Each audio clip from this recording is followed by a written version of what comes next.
Sejam todos muito bem-vindos. Eu sou a Aline Moreira e hoje a gente está iniciando mais um dia do primeiro simpósio Bem Viver Sem Glúten.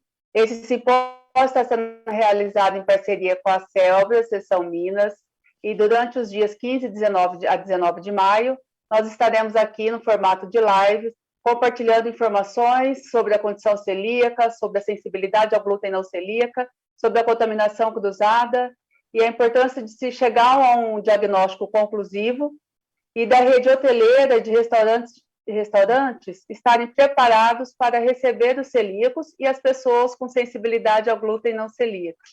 E eu quero agora convidar a Ângela Pereira Diniz, presidente da Celbra, Seção Minas, para apresentar a nossa convidada e o tema de hoje. Seja bem-vinda, Ângela, obrigada por mais um dia, mais uma oportunidade de a gente estar levando informação, compartilhando as nossas experiências. Então, vamos lá, obrigada. Olá, Aline, boa noite. Olá, doutora Gláucia. Olá para todos e todas que estão nos assistindo. Muito obrigada por vocês estarem conosco. É um grande prazer estar participando desse simpósio. E hoje a nossa convidada é a doutora Gláucia Rubner Gonçalves. Ela é nutricionista, especializada em nutrição clínica funcional e fitoterapia funcional. E vai falar para a gente hoje sobre doença celíaca versus sensibilidade ao glúten não celíaca. A doutora Gláucia já é uma conhecida nossa, já esteve conosco no congresso aqui nacional em 2006, já fez palestras para a gente na Associação de Celíacos. Então, doutora Gláucia, sempre um prazer revê-la. Boa noite, desejamos um bom trabalho, fique à vontade.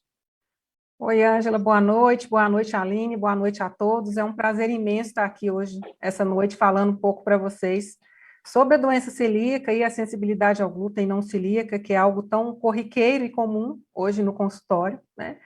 Então, eu espero conseguir contribuir com um pouco mais de informação. Imagino que aqui tenham celíacos já de mais tempo de diagnóstico e também pessoas de diagnóstico mais recente. Então, vou tentar usar aqui uma linguagem bem simples, facilitar bastante o entendimento para que todos possam aproveitar um pouco, né, das informações. E, ao final, se tiver alguma pergunta, a gente abre um espaço aqui para poder esclarecer. Combinado? Bom, então, o nosso tema de hoje aqui, né, eu vou falar um pouco, no geral, aí, do que seria a questão da doença celíaca e da sensibilidade ao glúten, e várias nuances aí que a gente tem, tá? Então, a primeira coisa que, por incrível que pareça, ainda é a dúvida de muita gente, é o que é o glúten, tá? Então, o glúten, ele é uma fração de proteína, onde a gente encontra aí no trigo, no centeio e na cevada. E eu trouxe aqui para exemplificar o trigo, que ele tem, dentre essas proteínas, algumas que a gente chama de proteínas solúveis e as proteínas de reserva, que no caso seria a gliadina e a glutenina, que são as frações que são bastante tóxicas para quem tem a doença celíaca, né? Então, em relação aos transtornos gerados pelo consumo do trigo, a gente tem aí de forma mais geral a alergia ao trigo, a doença celíaca, a sensibilidade ao glúten não celíaca e a ataxia do glúten, tá? Isso hoje vamos dizer assim, é o começo de uma série de problemas que podem vir em decorrência desse consumo para quem tem mais susceptibilidade a problemas ao consumo, né? Então, hoje já está bem esclarecido também e o código, né, a Classificação Internacional de Doenças, ele tem aqui já o código tanto da doença celíaca, que esse aqui já é mais antigo, mas a sensibilidade ao glúten não celíaca, ela entraria aqui, deixa eu colocar um apontador aqui, fica mais fácil, né? Entraria aqui como uma absorção que praticamente ela é crônica, tá? E a gente já tem também um código para ela, que seria o K90.4. Então, em relação à doença celíaca, eu prometo para vocês que esse vai ser um único slide com muita coisa escrita, tá? O restante vai ser mais simples. Ela atinge qualquer faixa etária, tá? Antigamente pensava-se que era uma questão só de criança, porque a criança não crescia, não desenvolvia quando fazia introdução alimentar, tinha contato com glúten, porque arrebentava ali todo o intestino e atrapalhava toda a questão da absorção, e hoje a gente já sabe que isso não é verdade, inclusive a maior parte dos pacientes que eu tenho no consultório celíacos, eles tiveram diagnóstico na fase adulta, tá? Então não tem mais isso de ser de criança. Outra coisa, é uma doença autoimune. Doença autoimune é quando o corpo perde a capacidade de lidar com, de diferenciar aquilo que ele tem que combater, que vem externo para proteger a gente, e aquilo que é próprio da gente. Então, ele começa a atacar o próprio corpo. E no caso da doença celíaca, isso acontece na parte do duodeno, que é a primeira porção ali pós-estômago. Eu vou mostrar isso ainda para vocês aqui, para ficar mais fácil. Então, estima-se que já tenha um celíaco a cada 100 habitantes, não é um problema tão diferente assim, aliás, tem sido cada vez mais comum. Acontece tanto em pessoas magras quanto naquelas que estão acima do peso. Antes também acreditava-se que pelo fato de ter uma dificuldade de absorção de nutrientes, as pessoas estariam sempre muito magras, sempre muito caquéticas, isso a gente já vê que não é mais uma realidade. Muitos dos sintomas não acontecem só no intestino, embora a grande parte comece por lá, porque a partir do momento que eu tenho toda uma manifestação no intestino, isso vai abranger o corpo e vai causar problemas em variados órgãos. Então, pode ter problema neurológico, problema articular, problema de pele, problema digestivo, né, de uma maneira geral. Então, assim, são muitos problemas, tá? Em mulheres, muito comum a questão da infertilidade, então, em decorrência da doença celíaca, que pode ser descoberta aí tardiamente. Então, não acontece só no intestino, toda essa manifestação vai abranger, é um problema sistêmico, né? Acontece também tanto quadros de diarreia quanto de constipação. Então, não é só aquela pessoa que também, por ter uma dificuldade de absorção, aquilo lhe forma uma diarreia e ela fica caquética. Pelo contrário, né? Inclusive, algumas pessoas, elas podem ter oscilação entre diarreia e constipação, né? Alguns indivíduos, por incrível que pareça, podem ser assintomáticos, já peguei caso, tá? Inclusive de paciente que estava em rastreamento de doença celíaca, porque um parente teve o diagnóstico, teve a indicação de fazer o rastreamento, a pessoa não tinha sintoma nenhum e descobriu que também era celíaca nesse rastreamento, tá? Então, ou seja, eu falo que ela teve bastante sorte, porque quando ela já tem um diagnóstico precoce, fica muito mais fácil de conseguir atuar aí e tratar, né? E conseguir controlar. Nem sempre o paciente tem celíaco na família, embora a doença tenha uma correlação genética. E é uma coisa também que, às vezes, não tem na família porque ele foi o primeiro a ser diagnosticado. A partir daí, a gente sempre tem notícia de vários parentes que têm algum sintoma que é recomendável fazer a investigação, tá? E a questão genética, ela existe realmente. O teste genético, ele ajuda, ele é uma ferramenta que a gente pode usar, mas ele não diagnostica. O fato da pessoa ter o gene não quer dizer que ela vai manifestar a doença celíaca. Então, nesses casos, a gente vai monitorando e observar. Se ela tem o gene, tem sintoma, é claro que ela tem uma chance maior de diagnóstico, tá? Outra coisa é que ela deve ser investigada sempre em pacientes que têm alguma doença autoimune. Então, eu atendo no consultório com bastante frequência pessoas com outras doenças autoimunes, principalmente tiroidite Hashimoto, que é um tipo de hipotiroidismo autoimune. Então, sempre que o paciente já chega com alguma autoimune, uma psoríase, uma outra doença autoimune, espondilite anquilosante, tá? Então, qualquer doença autoimune, dentre várias outras que a gente tem, precisa investigar. Tem que ter uma equipe bem preparada para o diagnóstico, até mesmo para ter essa noção do que é, tá? Muitas das vezes é um dentista que observa que o paciente tem muita afta, que ele tem uma alteração do esmalte dentário. Pode ser aquele psicólogo onde o paciente relata, né, o psiquiatra ou o neurologista, o paciente relata aquela mente anuviada, aquela dificuldade de foco, de atenção, de raciocínio, aquela agitação mental. Enfim, dos vários sintomas que a gente detecta e que fazem parte, né, das queixas, se a gente tem um profissional com o olhar preparado para isso, encaminhar o paciente, orientar para que ele vá em busca desse diagnóstico, é super importante. Então, é importante que todos os profissionais de saúde tenham esse olhar, né? O tratamento é alimentação isenta de glúten e de contaminação cruzada, não existe nenhum medicamento ainda com relação à doença celíaca, então é a forma que a gente tem realmente de restabelecer. E o nutricionista, ele entra muito nessa parte, porque a gente precisa equilibrar, a gente pega geralmente esse paciente com o intestino destruído, né? Ele vem peregrinando há muito tempo pelo diagnóstico, já com vários problemas, e quem dirá até outras doenças que surgiram em decorrência dessa doença celíaca, dessa má absorção de nutrientes. Então, pessoas que chegam com osteopenia, com osteoporose, com anemia, enfim, com muita deficiência nutricional, e que através da alimentação, e quando necessária a suplementação, a gente precisa corrigir. Então, o tratamento, o nutricionista entra muito aqui nessa questão de orientação. E o acompanhamento multidisciplinar é fundamental, né? O paciente ele precisa ser acompanhado aí com tudo que for necessário para que ele tenha o melhor desenvolvimento possível, né? E os sintomas nunca devem ser desconsiderados, né? Eu sempre falo, o paciente não senta na nossa frente à toa. Então, se tem qualquer queixa, a gente tem que investigar, independente de ser uma doença celíaca ou não. Já no caso da sensibilidade ao glúten não celíaca, também atinge todas as faixas etárias, não é uma doença autoimune, né? Existem muito mais pessoas com sensibilidade ao glúten não celíaca do que celíaca, então a gente estima aí que em torno de 6 a 10 vezes mais pessoas são acometidas em relação à doença celíaca. São os mesmos sintomas, porém, eles fazem os exames e a gente não positiva nos resultados. Então, os anticorpos são negativos, a biópsia não se confirma, mas o que se observa é que quando faz a retirada do glúten, todos os sintomas melhoram. Então, daí surgiu esse termo, é uma sensibilidade ao glúten, mas não é celíaca porque ela não gera toda aquela reação imunológica. Mas também não quer dizer que não possa vir a ter. Então, por isso é que o tratamento é exatamente o mesmo, inclusive com os cuidados relacionados à contaminação cruzada. Ontem, a live de ontem aqui do evento, ela foi sobre contaminação cruzada. Quem não assistiu, eu recomendo fortemente que assista, que foi bem detalhado e vai ajudar bastante a entender um pouco mais o que é isso, para quem não sabe. Então, a gente tem aqui alguns estudos que mostram, por exemplo, que a manifestação de sintomas em relação ao glúten, ela é um pouco diferente, tá?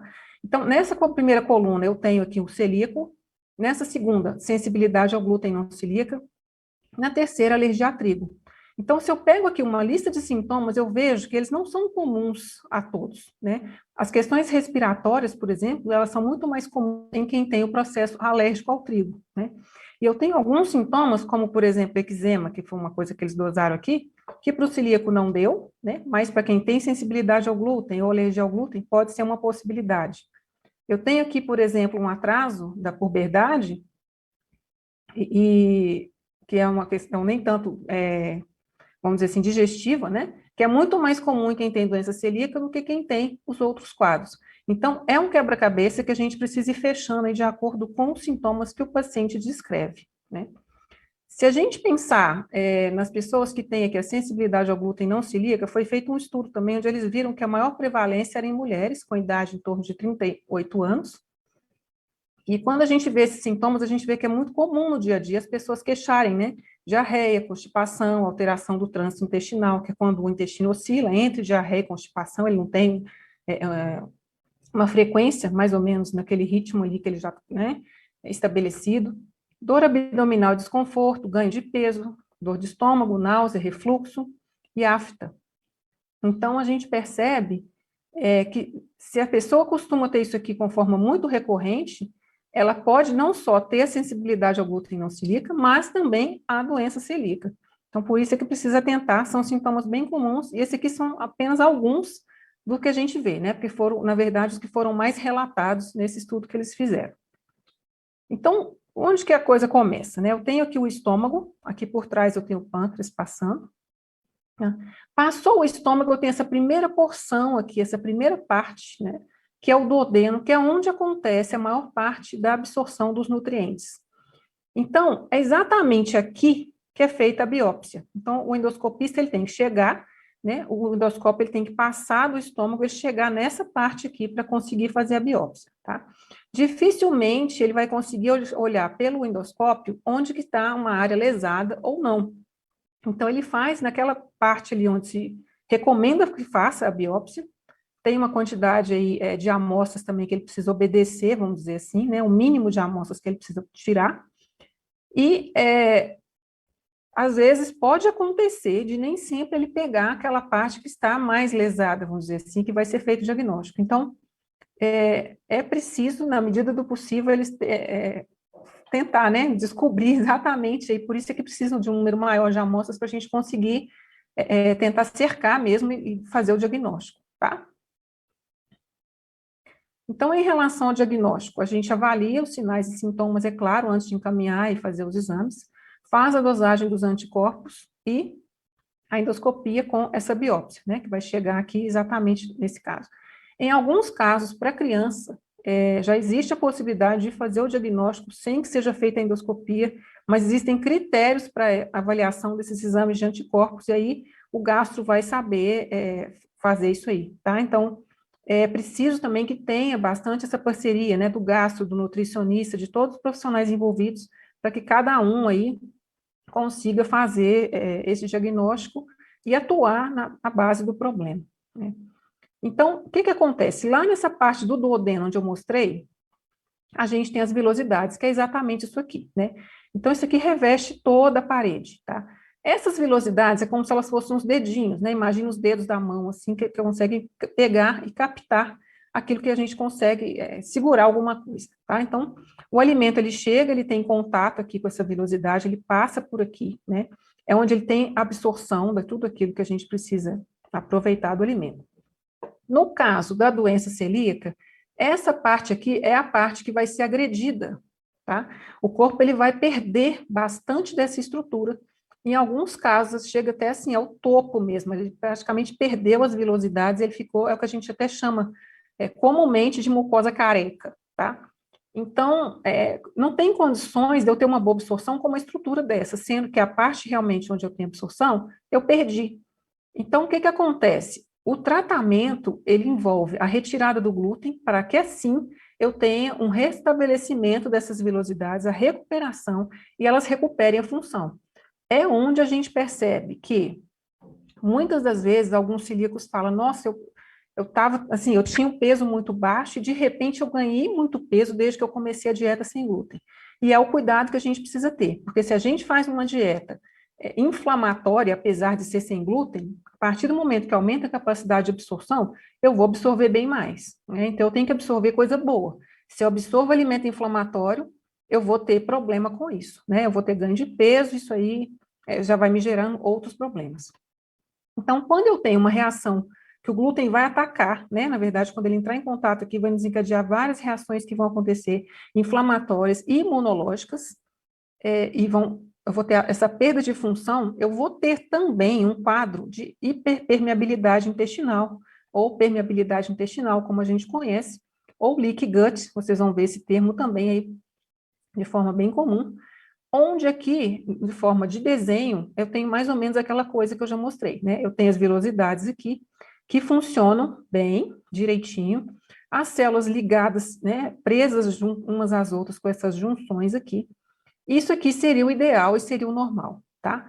Quando eu tenho um processo de permeabilidade por inflamação e por contato com várias coisas que não fazem bem, seja muitos conservantes, sejam muitos corantes, seja o uso de alguns medicamentos, seja por uso, contato às vezes com vírus, bactérias, até mesmo verminoses que podem agredir aí a parede, né? Apesar de não ser tão no duodeno, mas às vezes do intestino, e vai afetar também outras partes do intestino, eu tenho esse processo aqui que eu adoeço. Então, eu tenho tanto a perda das junções, quanto eu tenho eu estrago a célula, vamos dizer, né? Eu tenho um dano aqui dessa célula que eu vou perder bastante com essa função de absorção de nutrientes.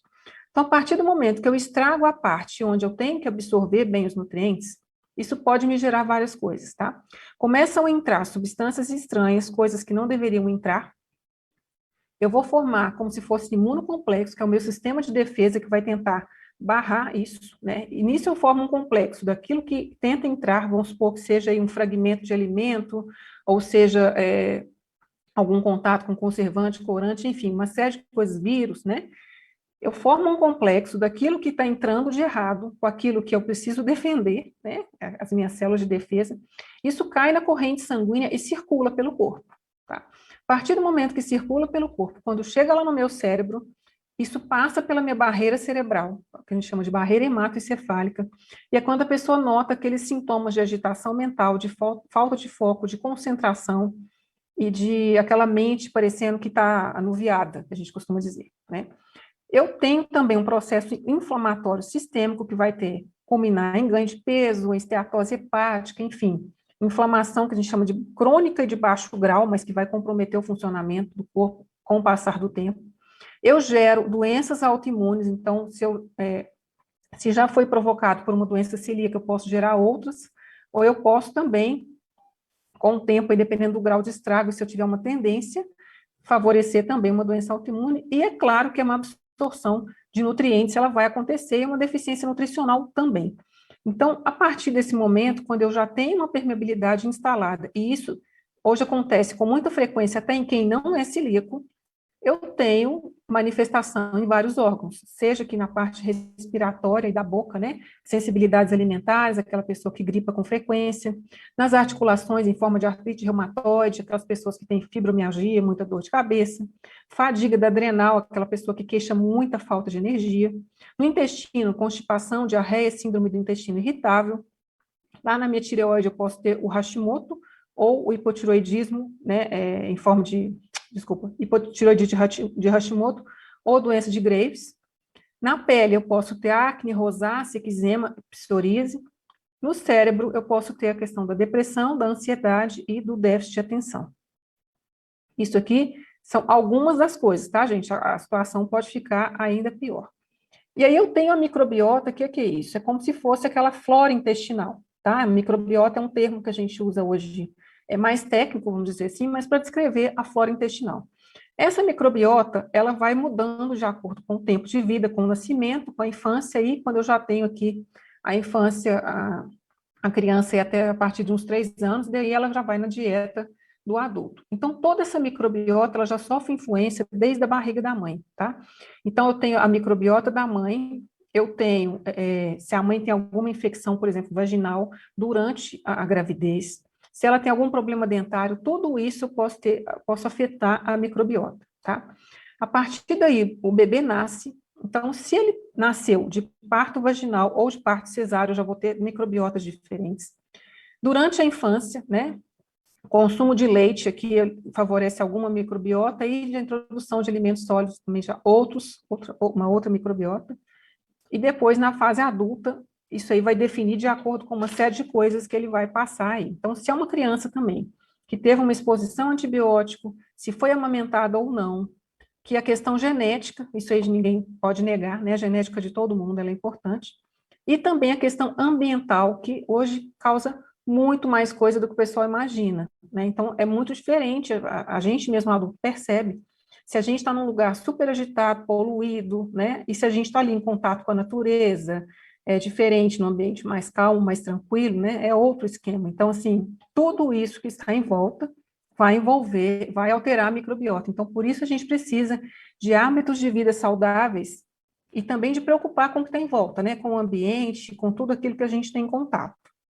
Então, essa microbiota, se ela está desequilibrada, ela favorece uma série de problemas. Diabetes, aumento de gordura abdominal, trombose, esteatose hepática, que é aquele acúmulo de gordura no fígado, câncer, fibromialgia, doença de Crohn, trombose, né, doenças autoimunes, carências nutricionais e câncer. Eu uso câncer aqui 2 vezes, ó, realmente causa. E aí vocês conhecem aquela frase, né, que fala o seguinte: o que acontece em Las Vegas, fica em Las Vegas, né? Isso é bem comum, já antigo aí. E aí, lá nos Estados Unidos, teve um congresso, eu não estava presente, mas eu tive notícia onde eles colocaram esse slide, o seguinte: o intestino não é Vegas, né? O que acontece no intestino não fica no intestino. Então, guarda essa informação, né? Aconteceu ali, não fica só ali. Então, vocês já perceberam que um problema que começa com glúten, lá no duodeno, a partir do momento que tem um consumo, causa todo esse estrago, mas não só isso, né? Então, não precisa também preocupar em entender essa figura, tá? Aqui a questão é o seguinte: se eu tenho uma microbiota ruim, e o que favorece uma microbiota ruim? Uma alimentação ruim. Uma alimentação ruim, e aquela pessoa que não tem hábitos de vida saudáveis, se ela não tem um sono regular, se ela tem um elevado consumo de bebida alcoólica, se ela não se hidrata direito, se ela toma muitos medicamentos, se ela não tem uma prática de atividade física, além da questão da alimentação e várias outras coisas, né, o nível de estresse, etc. e tal, ela já vai ter uma microbiota, né, tudo de acordo com a vida que ela leva. Então, se a microbiota é ruim, de cara, ela já favorece um processo inflamatório crônico, que foi aquele que eu falei para vocês anteriormente. E essa microbiota consegue produzir substâncias que conseguem afetar o metabolismo de toda forma. Então, elas conseguem alterar os hormônios, elas conseguem alterar o processo de detox, e elas conseguem favorecer um câncer, inclusive modificando geneticamente, né, causando danos ao DNA. Então, o pessoal acha que microbiota é brinquedo, não é, tá? E a forma da gente tratar isso não é simplesmente comprar probiótico na farmácia, muito pelo contrário, né? Probiótico não pode ser usado de forma indiscriminada, como a gente tem visto. E, como eu falei, né, alguns casos, pode ser que a questão da doença celíaca, alguns pacientes não tenham tantas manifestações inicialmente intestinais, mas eles tenham na pele. Então, a dermatite herpetiforme, ela é um tipo de dermatite que só acontece em celíaco, caracterizada por essas lesões bolhosas, e é preciso fazer biópsia dessas lesões para que a gente tenha um diagnóstico. Então, precisa também de ter um dermatologista com o olhar preparado. Por favor, se tiver algum aí de Belo Horizonte que está me ouvindo agora, se manifeste aí no final, me mande uma mensagem para a gente trabalhar junto. Porque o maior desafio que eu tenho com alguns celíacos que aparecem, às vezes, com esse quadro, é conseguir que no dia que ele está com a bolha, que ele consiga ser atendido e seja feita essa biópsia. Então, é uma dificuldade grande aí que a gente enfrenta, e às vezes no dia que ele consegue a consulta, a bolha já não está mais, ele já não consegue fazer a biópsia, então isso aí arrasta, né? Isso aumenta bastante o tempo. Tá? E aí a gente não pode esquecer também, isso já foi inclusive divulgado e comentado até em revistas de grande circulação, que o cérebro e o intestino, eles têm uma ligação muito forte, né? Elas estão super interligados. Então, todo aquele paciente que chega com qualquer problema que ele queixa, né, neurológico, psiquiátrico, eu já sei que o intestino dele não está bem, né? É claro que a gente pergunta para confirmar só, mas a gente já percebe que a situação não está boa, tá? Então, tem estudos que mostram também que a associação do glúten com a esquizofrenia já foi citada desde 1950, né? Ele está relacionado também com o espectro autista, pacientes bipolares. Outra coisa é que 10% dos pacientes celíacos têm manifestações neurológicas, então, ataxia cerebelar, esclerose múltipla, epilepsia, enxaqueca, depressão, declínio cognitivo, que é aquela dificuldade de aprendizado, neuropatia periférica, que é como se fosse aquela perda da sensibilidade nas extremidades, a perda de audição. Outra coisa também muito comum, mulheres com infertilidade, né? Então, tem aquelas mulheres com infertilidade onde elas já têm algum motivo para isso, por exemplo, elas têm muitos miomas, elas têm endometriose, elas têm várias coisas já, trombofilia, muitas coisas que dificultam a questão da fertilidade, tá? Mas a gente tem também aquelas mulheres onde elas fazem todos os exames, aparentemente não dá nada, mas elas não engravidam. Então, muitas delas, a questão é relacionada à doença celíaca, porque se a gente parar para pensar, a gente vê, se mal tem nutriente para um, como é que vai ter para dois, né? Então, o corpo mesmo já arranja formas de impedir essa gestação, para que a situação não fique ainda pior, né? É até um mecanismo aí, vamos dizer, de defesa, tá? De proteção dessa mulher. Então, doença celíaca sem diagnóstico é um fator de risco para infertilidade, né? E muitas mulheres que não conseguiam engravidar, depois de investigar, descobriram que a causa era a doença celíaca. Né? Outra coisa também é a prevalência de outras doenças autoimunes em pacientes que já têm a doença celíaca, principalmente o diabetes tipo 1 e a doença de Addison. Diabetes tipo 1 é uma coisa que eu chamo bastante atenção aqui, porque acontece com muita frequência do paciente ter o diagnóstico de doença celíaca, e nesse primeiro momento, em questão de alimentação, ele consumir muito carboidrato refinado, tá? E isso para o corpo é péssimo, gera inflamação, e a gente acaba favorecendo bastante esse quadro de diabetes também. Então, é um alerta que eu faço aqui, e é uma coisa que a gente precisa trabalhar bastante aí, de maneira geral, porque é muito comum esse tipo de coisa. Então, o diagnóstico tardio geralmente está associado também a anemia, osteopenia, osteoporose, infertilidade, aborto espontâneo, puberdade tardia, menopausa precoce, enxaqueca, ataxia ao glúten, epilepsia, e o risco também aumentado de câncer do intestino delgado, do esôfago, da orofaringe, né, e de uma enteropatia associada a linfoma de células T. Então, por isso que a gente fala, né, o que acontece no intestino não fica só no intestino. Então, é um quebra-cabeça bem grande.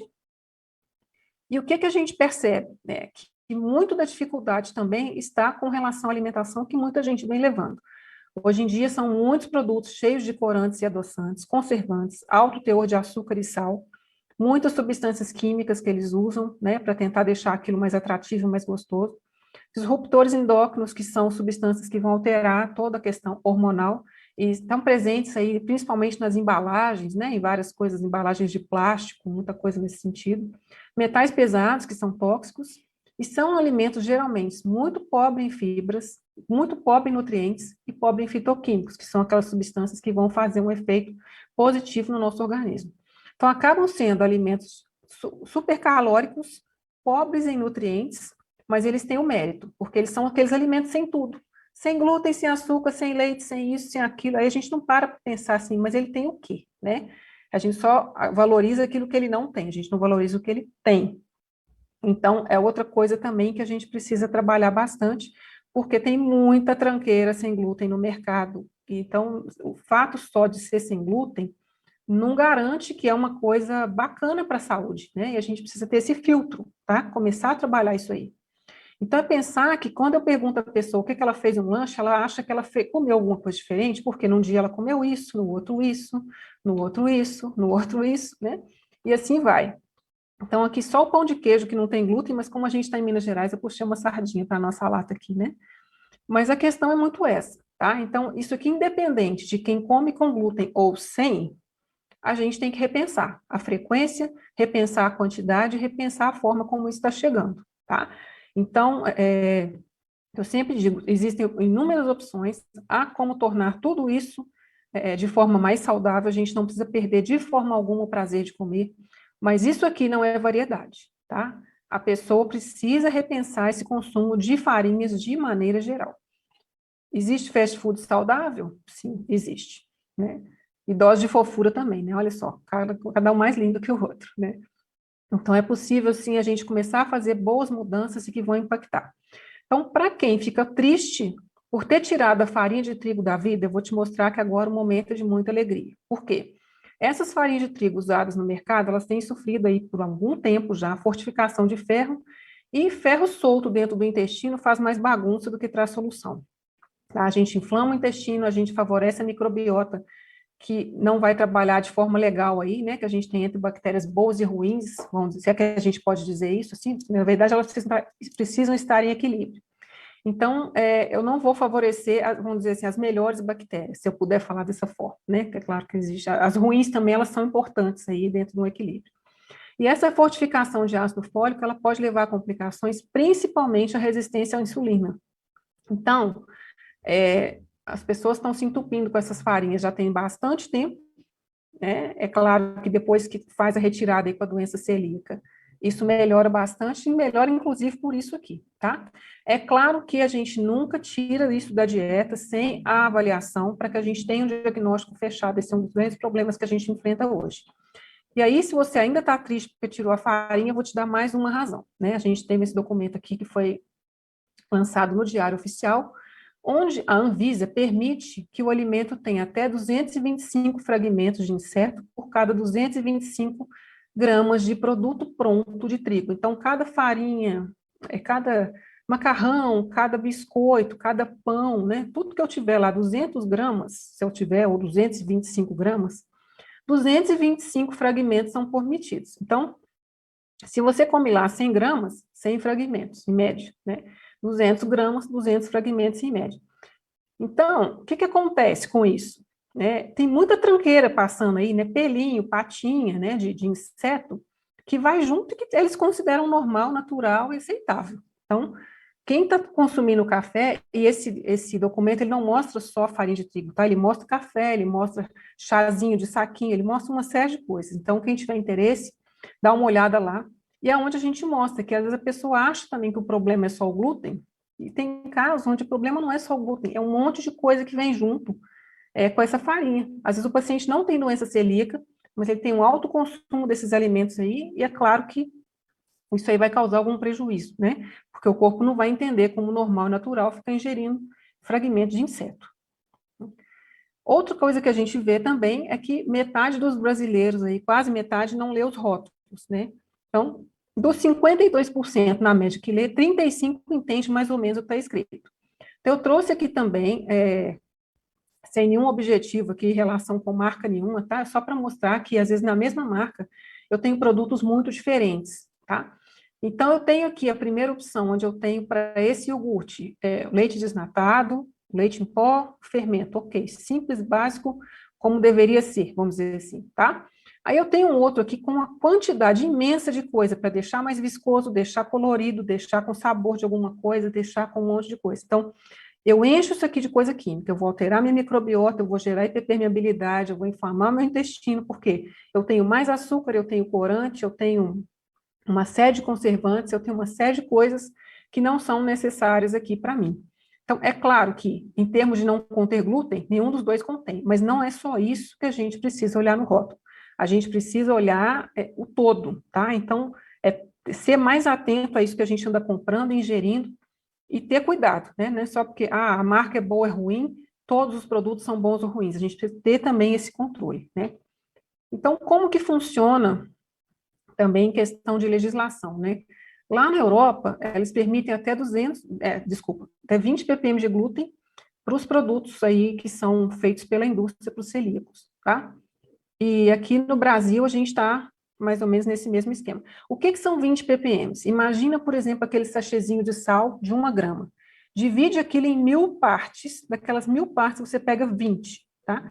Daquelas 20 ali é o que é permitido, só que ao invés do sal, seria do glúten, tá? Isso é o tolerável, é o que eles já viram que não causa nenhum tipo de... não costuma provocar reação, tá? É o que é aceitável, até mesmo para quem é celíaco, né? E a questão de rotulagem também, a gente veio passando aí por algumas modificações de forma relativamente recente, onde a questão da contaminação cruzada, ela passou a ser encarada pela indústria de uma forma mais séria, vamos dizer assim. Então, os alimentos que também são expostos à contaminação cruzada, eles também vêm com a rotulagem de que contém glúten, tá?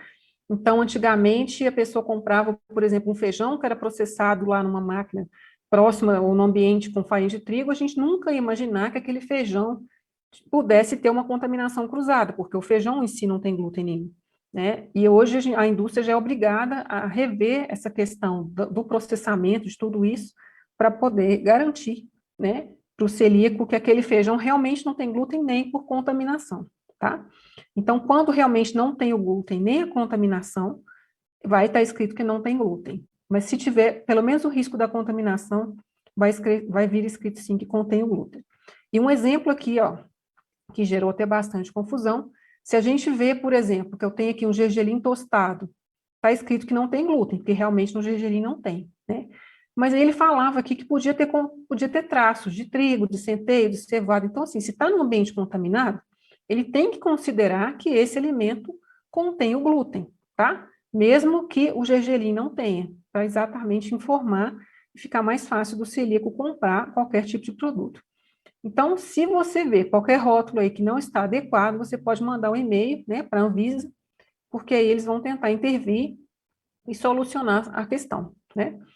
Ontem foi falado bastante da questão da contaminação cruzada, então também não vou adentrar muito nisso, né? Mas é só pensar que muitas das vezes nos hortifrutos também a gente pode ter. Esse aqui é um exemplo de uma melancia e um milho que estava sendo acomodado em palhas de trigo.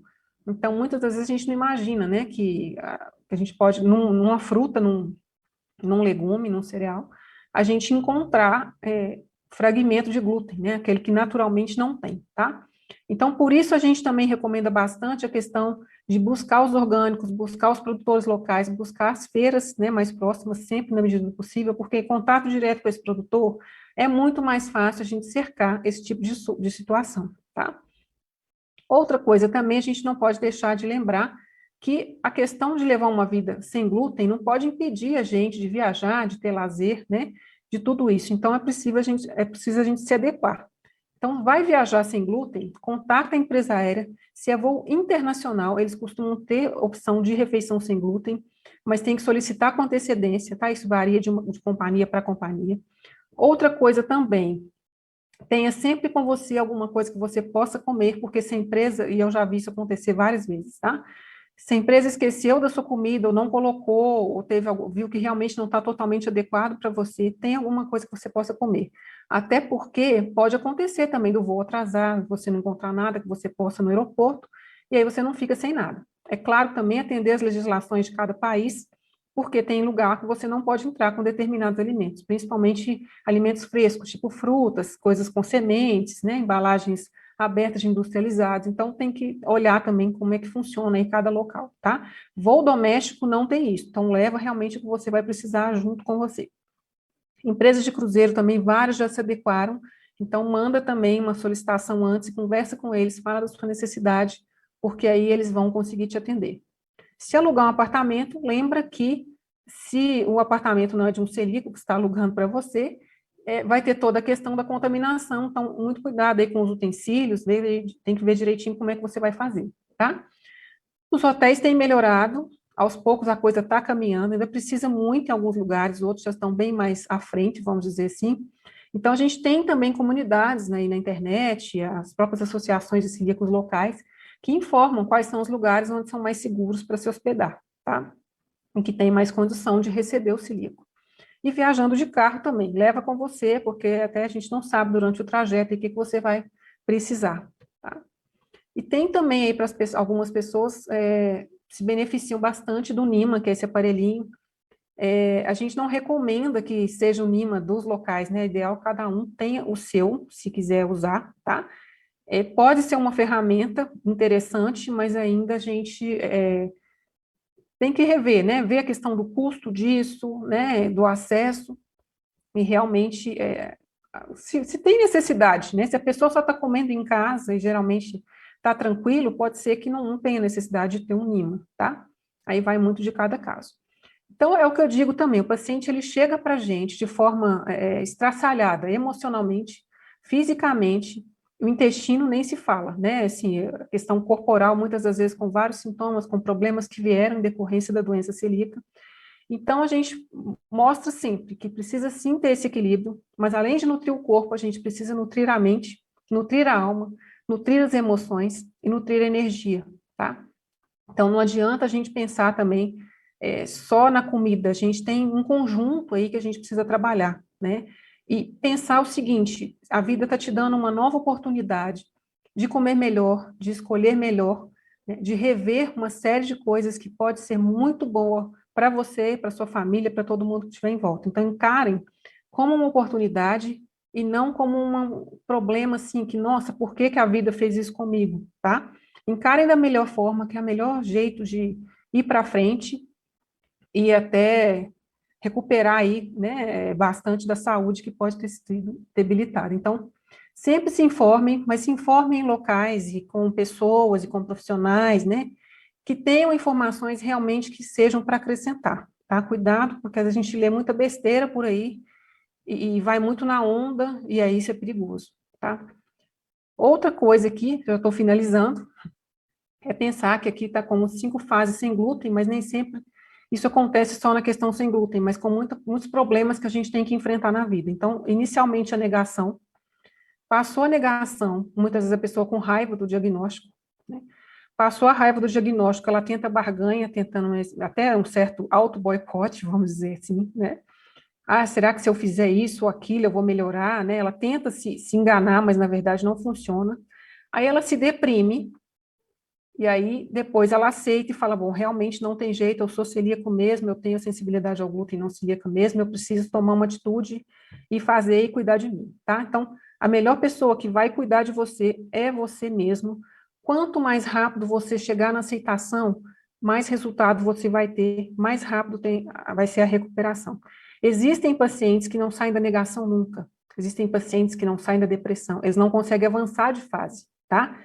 Mas, assim, a gente, enquanto profissional, tenta fazer de tudo para que isso aconteça, mas também não depende só de nós, depende muito do paciente, ele tem que querer melhorar, tá? Ele precisa fazer isso. Então, a gente está aqui para dar todo um suporte, para dar todo um apoio, né? Mas o paciente precisa querer melhorar. Então, a troca de experiências, ela é sempre fundamental, de aprendizado também. Então, eu vou deixar aqui alguns, né? Uma pena não ter conseguido colocar todos que eu gostaria, né? Até por questão mesmo de espaço. Mas a gente tem aqui comunidades, a gente tem as acelbras, a gente tem várias partes aí no Instagram, no Facebook, ou mesmo na internet, com informações muito boas, essa troca de experiência entre os celíacos, que vale muito a pena fazer contato, tá? O Viva Sem Glúten, eu acho que é a melhor escola que a gente pode ter, né, em relação à vivência realmente da questão, né?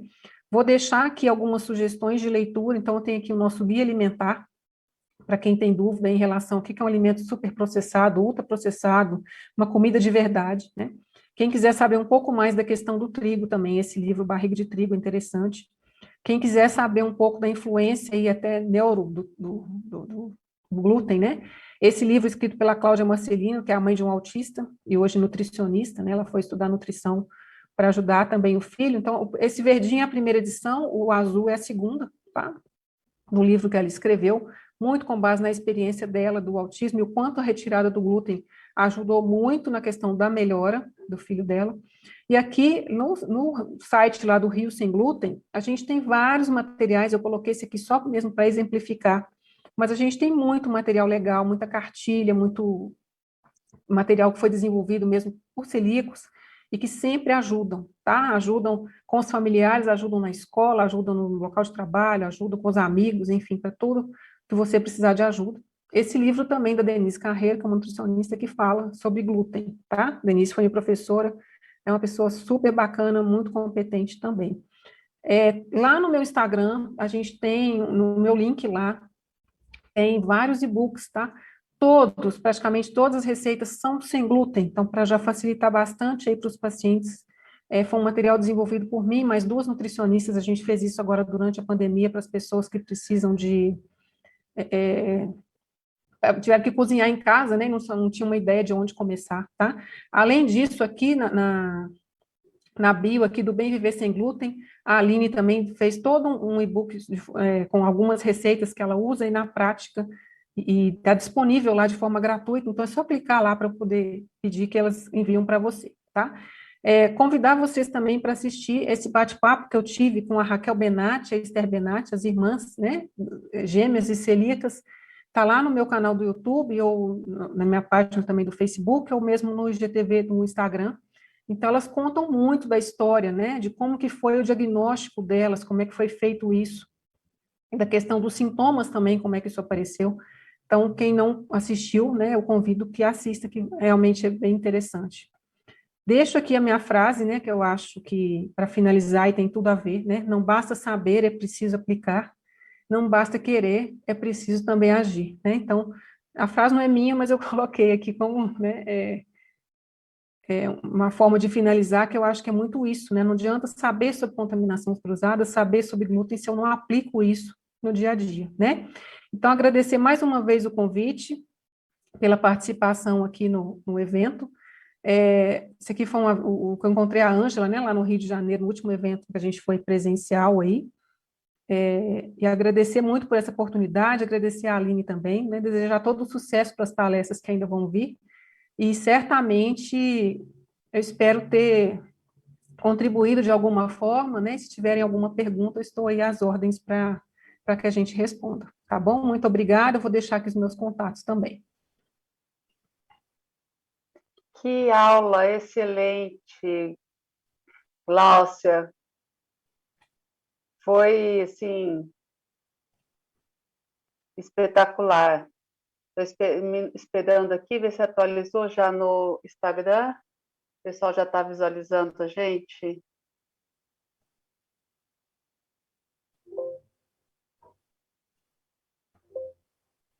Está me vendo? Eu estou te vendo. Você está com... Peraí, eu estou compartilhando a tela aqui. Voltei. Isso. Obrigada. Gente, Boa noite a a todos. tecnologia me Assim, pega.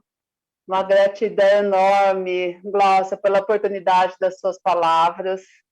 Muita gente elogiando, agradecendo a aula. Perguntado sobre o Nímia, o que é? O NIM é um aparelhinho onde ele vem com uma cápsula, e o que a pessoa faz? Ela coloca aquele alimento que ela tem em dúvida, se tem glúten ou não, vamos supor que ela vai comer num restaurante, né, onde falaram que é sem glúten, e ela quer se certificar se realmente aquela comida não vai ter glúten, não vai fazer mal. Então, ela pega um pouquinho do alimento, ela coloca no aparelho, e aí vai aparecer no visor. Se for uma carinha rindo, ela pode comer, que está seguro, vamos dizer assim, né? E se a carinha ficar triste, é porque ali tem alguma contaminação, alguma coisa que não está legal, né? Então, já é como se ele aprovasse ou desaprovasse aquele alimento, tá? É claro que pode existir margem de erro e tal, pode, né? Mas para aquela pessoa que às vezes viaja muito, às vezes pelo estilo de vida que ela tem, vamos supor uma pessoa que viaja muito a trabalho, ela não consegue comer só em casa, ela tem que tentar se adequar o tempo todo, ele pode ser uma ferramenta interessante. Vende com mais, ao que eu sei, assim, o pessoal traz dos Estados Unidos, mas tem o custo da cápsula, e cada vez que você vai testar uma coisa no Nima, é uma cápsula que você coloca nele para que ele funcione, né, te dê o resultado.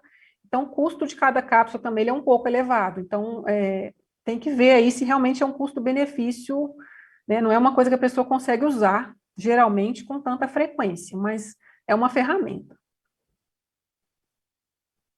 O pessoal perguntando onde compra também, aí depois isso geralmente traz importado, né?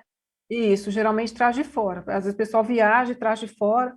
Pode olhar, né? Às vezes uma pessoa que vá com frequência e tal, se consegue comprar lá e trazer. Aqui eu ainda não sei se está vendendo, de repente até tá, mas eu não tenho notícia ainda.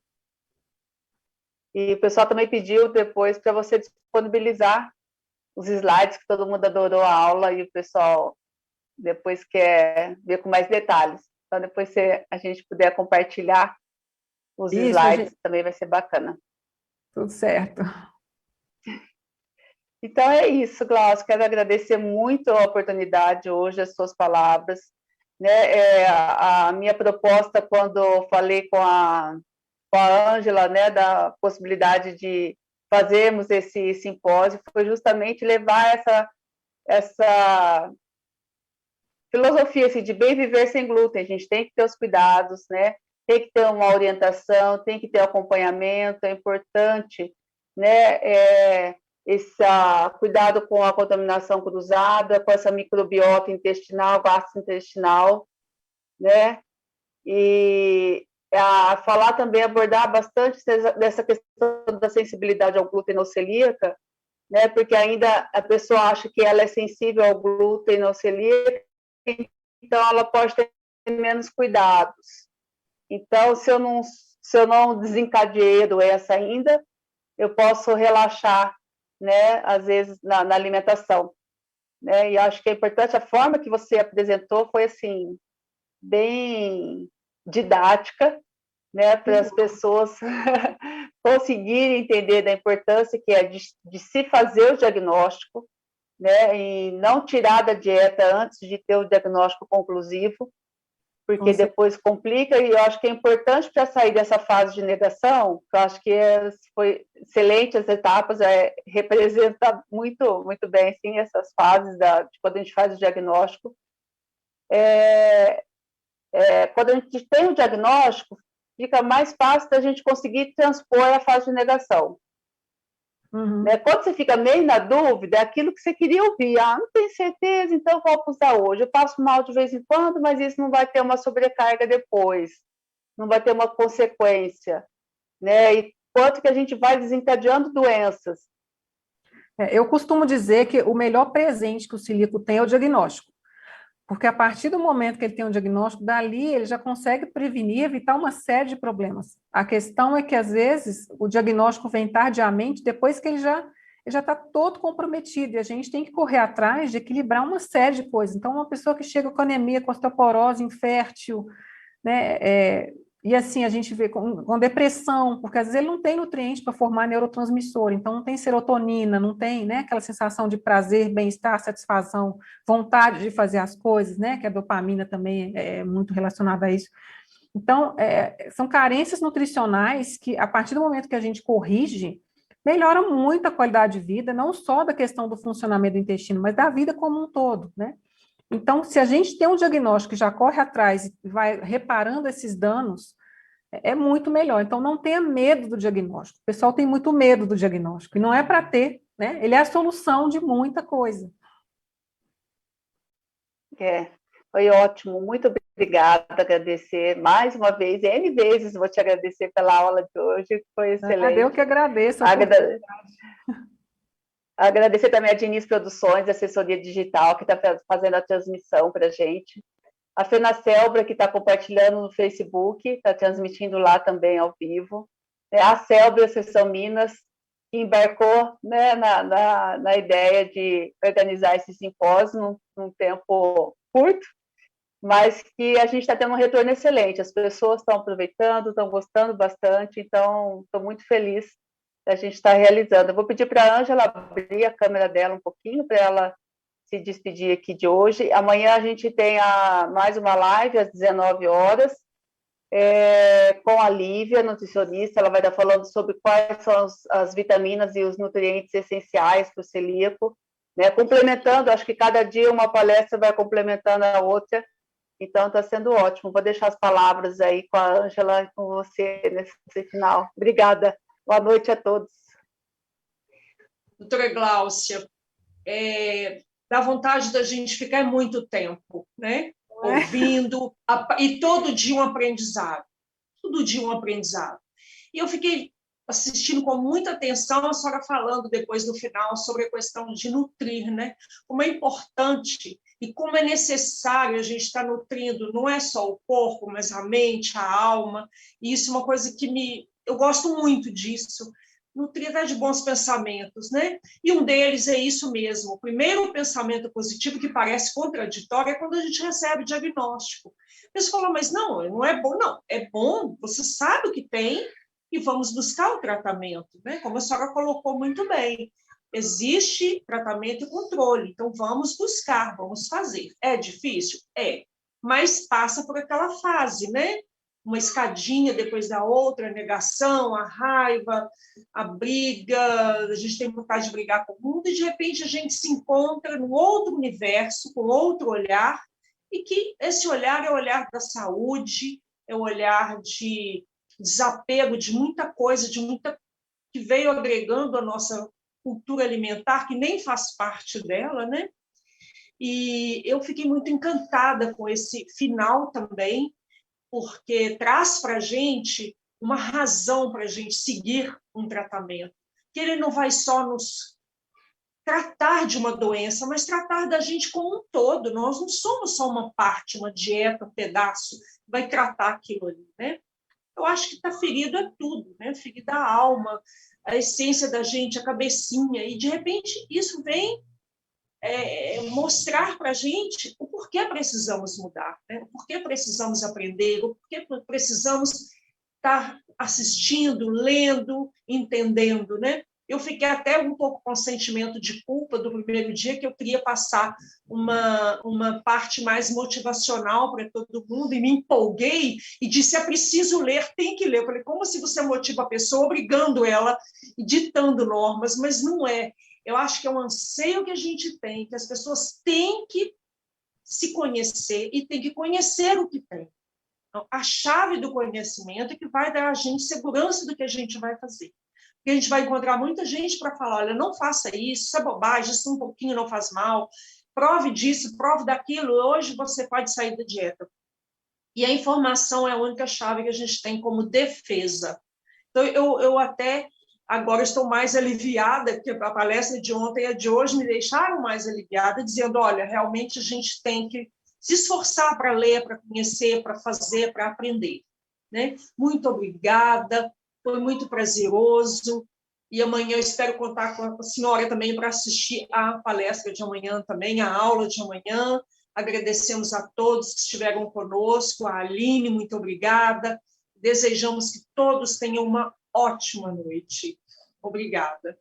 Obrigada, eu que agradeço a oportunidade de estar com vocês, né, e estamos sempre por aí, né, precisando de alguma coisa que eu puder agregar, é um assunto que realmente, para mim, é super relevante, eu acho que é super importante, né, então parabenizar vocês mais uma vez por esse evento, e não fique com sentimento de culpa, tá, eu assisti essa apresentação, achei, assim, super espontâneo, super de coração mesmo, de coração aberto, super acolhedora, né, e eu acho que o caminho é esse, né? Ontem, infelizmente, eu não consegui assistir ao vivo, mas assisti depois lá no Facebook da FENACELBRA.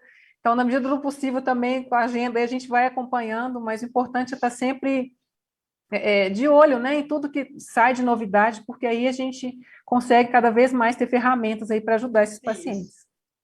Muito obrigada. Obrigada a vocês, boa noite.